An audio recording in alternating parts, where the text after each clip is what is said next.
Summer వచ్చిందంటే మామిడికాయలు బాగా దొరుకుతాయి కదా, పచ్చడి పెట్టుకునే మామిడికాయలతో నేను ఇలా సంవత్సరం మొత్తం పప్పుకూరల్లోకి, పులుసుల్లోకి, పులిహోరలు చేసుకోవడానికి యూస్ చేసుకునేలాగా ఇలా తురిమి పెట్టుకుంటాను. మీరు కావాలంటే పప్పుకూరల్లోకి వాటిలోకి ముక్కలు కూడా కోసి పెట్టుకోవచ్చు. కాకపోతే కొంచెం అవి నీరు పట్టినట్టు అయిపోతాయి. ఇలా అయితే కనుక అన్నిట్లోకి పనికొస్తాయి. ఇలా తురిగిన మామిడికాయనంతటిని ఇలా స్క్వేర్ బాక్స్లో, ప్లాస్టిక్ బాక్స్లో వేస్తాను. 8 కంటైనర్ లాగా ఉండాలి. ఇలా స్క్వేర్గా ఉంటేనే మనకి ఇలా పీసెస్ కట్ చేసుకోవడానికి పనికి వస్తుంది.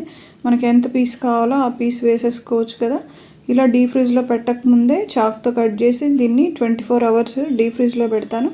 పెట్టి నెక్స్ట్ డే ఇలా బయటికి తీసిన తర్వాత మనకి కొంచెం గట్టిగానే అనిపిస్తాయి. నేనైతే కొంచెం చాక్తో డివైడ్ చేసుకుని జిప్ లాక్లో ఇలా వేసుకుంటున్నాను. పులిహోరలోకి, పప్పుకూరల్లోకి అన్నిట్లోకి యూస్ చేస్తాను ఇయర్ మొత్తం.